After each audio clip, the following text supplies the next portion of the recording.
아마 팔란티어를 언제 다시 사야 되지? 이 고민들을 진짜 많이 하시긴 할 것 같아요. 다시 달려줄까? 뭐 당연히 그런 걱정도 되실 거고, 그렇기 때문에 확신 있게 좀 들어가기가 부담스럽겠죠. 지금 팔란티어가 잘하든 어디가 잘하든 상관없이 또 가운데서 낙수 효과를 받을 만한 그런 것들을 찾아내는 게 중요할 것 같고,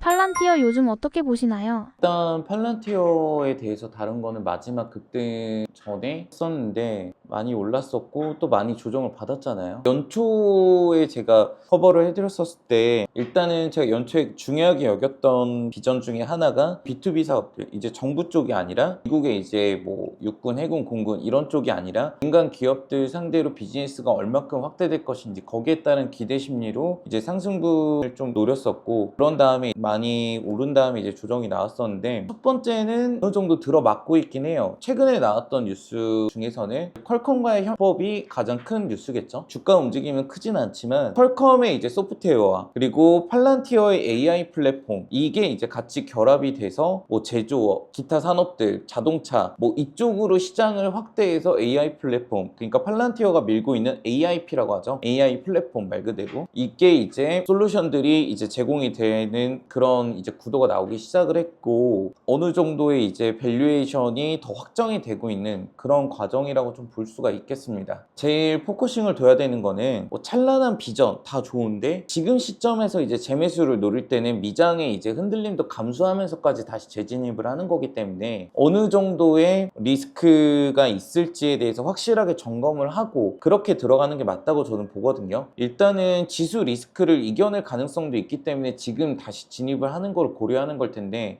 그런 팔란티어 자체의 리스크를 한번 먼저 일단 짚어볼게요. 일단은 첫 번째 같은 경우에는 어느 정도 경쟁성이 지금 슬슬 올라오고 있습니다. 팔란티어가 부각을 받았던 거는 정말 독보적인 존재가 되지 않을까? 라는 기대 심리가 깔려 있었거든요. 근데 지금 데이터 분석 쪽 AI 플랫폼 시장에서 경쟁들이 계속 치고 올라오고 있습니다. 뭐 딥시크 이후에 뭐 이런 우려들도 나왔고, 그 딥시크가 나왔다 하더라도 팔란티어의 경우에는 흔들리지 않을 만한 요소들이 많이 보였기 때문에 어느 정도 투자자들이 믿음을 가지고 있지만, 최근에 이제 군사 관련 AI 플랫폼들이 또 많이 부각을 받고 있는 기업들이 쏙쏙 나오고 있어요. 그렇기 때문에 진입장벽이 막상 까놓고 보니까 그렇게 높지 않네? 이런 이제 시선들이 나올 수 있는 시점이 되고 있는 부분이고, 두 번째는 이제 데이터 프라이버시 규제가 있겠는데, 이게 뭐냐면은 각 나라별로 이제 데이터 보호 및 프라이버시 관련해서 규제가 지금 굉장히 강화되고 있는 시점이거든요. 그렇기 때문에 팔란티어의 비즈니스 모델에는 좀 제약이 될 수 있는 그런 부분이 있는 상황입니다. 마지막으로는 지금 기존의 이제 높은 밸류에이션을 더 이상 팔란티어 자체 문제가 아니라 전체적인 시장 자체가 너무 높은 밸류에이션을 지금 싫어하고 있다는 거죠. 그만큼 밸류에이션을 좀 객관화하려는 지금 움직임들이 나오고 있기 때문에 기존처럼 기대감만으로 주가를 띄워주기에는 조금 어려운 자리지 않나. 그렇기 때문에 최근에 어느 정도 슈팅이 나와줬고, 그 다음에는 또 횡보를 지금 거치고 있는 구간인데, 여기에 이제 한풀 더해서 최근에 내부자 주식 매도가 나왔죠. 이런 부분들이 부정적인 시선들이 많이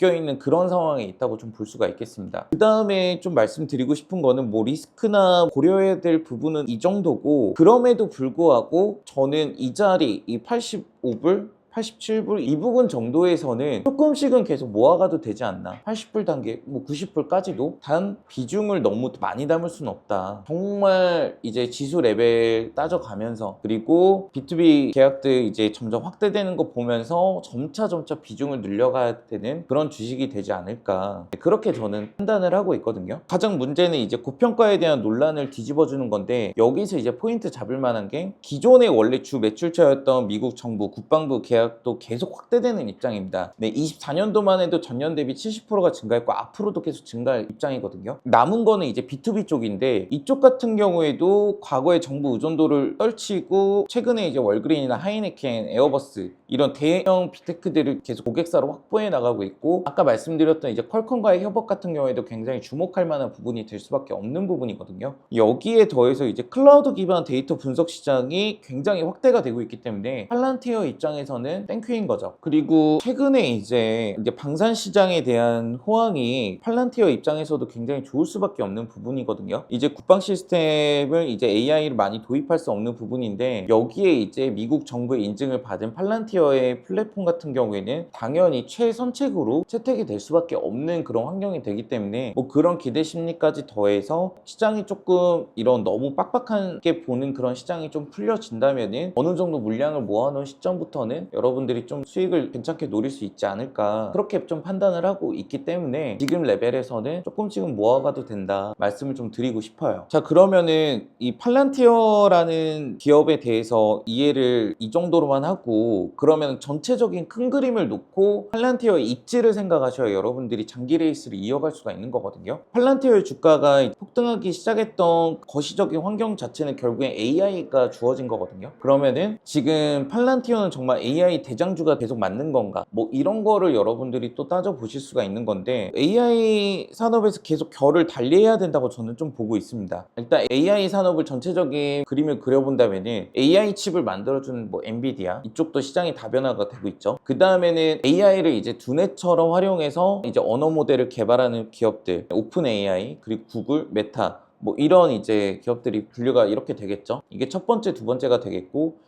마지막이 이제 AI를 활용해서 데이터를 가공하고 조직이 의사결정을 쉽게 하도록 만드는 솔루션을 제공해주는 플랫폼, 이게 이제 팔란티어의 역할인 거거든요. 엔비디아는 AI 칩을 만들어주는 엔진을 공급해 주는 거고, 오픈 AI, 구글, 뭐 메타, 그록은 두뇌를, 언어 모델을 공급해 주는 거죠. 그리고 팔란티어는 이런 것들을 이제 활용해서 데이터를 가공해 주고, 그 다음에 이제 기업들, 즉 조직이 의사결정을 빠르고 쉽고 효율적으로 정확하게 내릴 수 있는 플랫폼, 그 솔루션을 제공해 주는 역할인 겁니다. 그렇기 때문에 AI 시대에서 이제 빼놓을 수 없는 조력자 역할을 하는 기업이고, 조력자 역할 중에서 당연히 대체 불가의 기업이 되는 그런 이미지인 기업이 이제 팔란티어인 거거든요. 그렇게 따졌을 때는 저는 지금 괜찮다고 보고 있기 때문에, 지금 여러분들이 이런 리스크를 어느 정도 감안을 하고 그거를 또 버틸 생각도 하고, 이런 것들이 부각이 되거나 아니면 방금 말씀드렸던 AI 시대에서 조력자로서 독보적인 존재가 깨지는 구간에 과감히 투자를 접을 생각을 하신다면은 그거를 감수하면서 들어가시는 게 맞다고 저는 좀 말씀을 드리고 싶어요. 그럼 팔란티어 말고 더 나은 선택지는 없을까요? 오히려 그게 더 지금 중요한 시점이겠죠.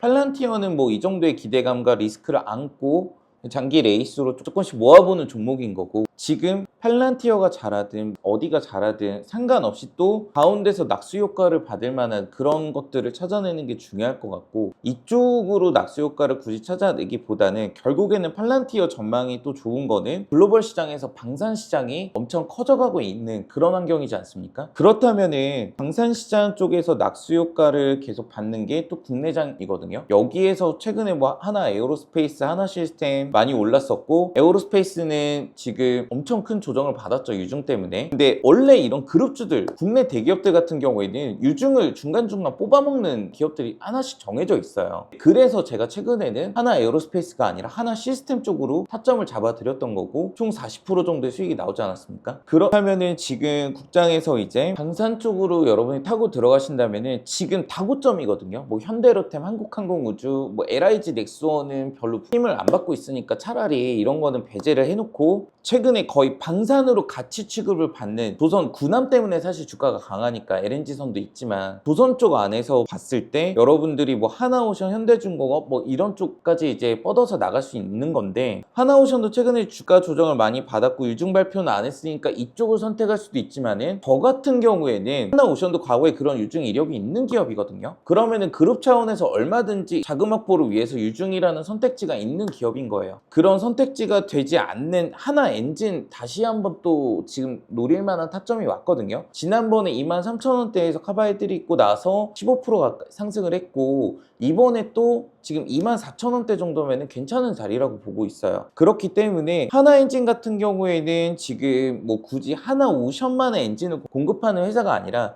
삼성 쪽도 거의 90% 차지하고 있거든요. 그렇기 때문에 차라리 하나 엔진 같은 경우에도 굉장히 낙수 효과를 가운데서 받을 수 있는 그런 기업이다. 어차피 구단 쪽 엔진도 납품을 하니까요. 그렇기 때문에 하나 엔진 좀 안전한 선택지로 볼 수가 있고, 아니면은 이제 STX 엔진이 있거든요.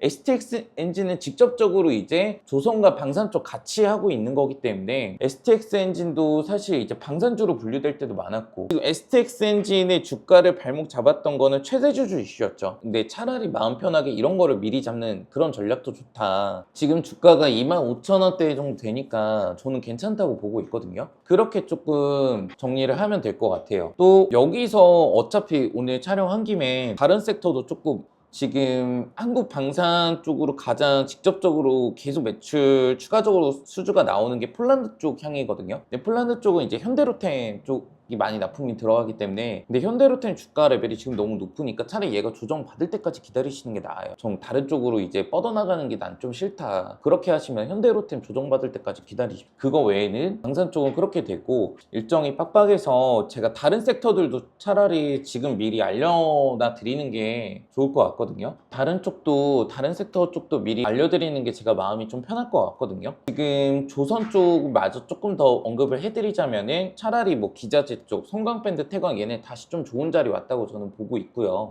그리고 요즘 주가 정말 강한 게 이제 LNG 화물선 쪽으로 보냉제, 이제 얘밖에 선택지가 없기 때문에 얘가 주가가 너무 강한 것 같아요. 동성화인텍 작년 연말에 커버해드린 뒤로 2배 이상 올랐거든요. 저는 지금도 업사이드 구간이 남아있다고 봐요. 네, 그렇기 때문에 동성화인텍 쪽도 있겠고, 그 다음에는 이제 제가 지난 영상에서 삼성전자 커버해드렸었는데, 삼성전자 지금 6만 원 뚫었잖아요. 그렇기 때문에 반도체 시장이 당분간 조금 더 탄력을 받는다면 삼성전자에서 준비하는 유리기판 쪽도 한번 탈만한데, 뭐 필옵틱스나 얘네 같은 경우에 이제 어느 정도 삼성전자 밸류체인으로, 유리기판 밸류체인으로 노출이 돼 있기 때문에 이쪽 지금 자리 좋을 때 들어가시는 것도 좋고, 아니면은 뭐 삼성뿐만 아니라 뭐 SK, 뭐 마이크론 이쪽으로 모두 다 낙수 효과를 받는 유리기판 쪽도 있는데, 그거는 이제 제가 멤버십 쪽으로만 공개를 하고 있으니까 관심 있으시면 멤버십 문의도 주시고요. 그 다음에는 이제 다음 주에 이제 일정 있는 게 바이오 쪽, 바이오 쪽을 좀 보시면 좋을 것 같고, 로봇 쪽 같은 경우에는 여러분들 지금 조정 좀 크게 받았을 때 들어갈 만한 게 하이젠 RNM이랑 32THK 이 정도가 되겠습니다. 하이젠 RNM 31,000원 이하 정도 잡으시면 좋을 것 같고요. 32THK 같은 경우에는 한 11,800원 이하 정도? 둘 다 지금 로봇 안에서는 어느 정도 모멘텀이 거의 이제 옥석 가리기가 좀 된 애들이기 때문에 자리 좀 좋은 자리 주면은 플레이 하시면 되겠습니다. 그렇게 되고, 지금 에너지 쪽으로는 아까 이제 뭐 조선 LNG 쪽, 뭐 성강밴드, 태강, 동성화인텍 이런 쪽이 될 거니까 겹치는 부분이 있으니까요. 네, 에너지 쪽은 일단은 조금 다른 쪽은, 에너지 쪽은 이 정도가 이제 지금 원전 쪽을 보신다면은 뭐 BHI, 뭐 S&T 에너지 있겠네요. 그렇게 좀 여러분들이 이 정도로만 판을 깔아놓고 대응하셔도 좀 괜찮은 수익 가져가실 겁니다. 반도체 쪽은 뭐 지난 삼성전자 영상에서 좀 밸류체인을 전체적으로 잡아드렸기 때문에 한번 보시는 게 좋으실 것 같아요. 네, 반도체 쪽은 더 얘기할 필요가 없을 것 같고, 지금 3월 같은 경우에는 정말 좀 많이 힘든 시장이 맞았습니다. 뭐 미장을 하시는 분들도 그렇다고 뭐 국장도 뭐 버텨준 거지 뭐 그렇게 뭐 재미를 볼 수는 없었던 그런 시장이었는데, 지금 이제 날씨가 풀리는 만큼 여러분들 계좌도 좋은 순간들이 많이 올 수 있다고 저는 확신하거든요. 그렇기 때문에 저희 구독자분들 뭐 같이 버티면서 같이 고생한 만큼 올해 충분히 목표했던 만큼 수익 가져가실 수 있게 많이 노력하고 있으니까 앞으로도 좀 많이 응원 부탁드리고요. 이번 영상 좀 도움 되셨다면 구독과 좋아요 이렇게 한번 부탁드리도록 하겠습니다. 네, 그럼 다음 영상에서 뵙도록 하겠습니다.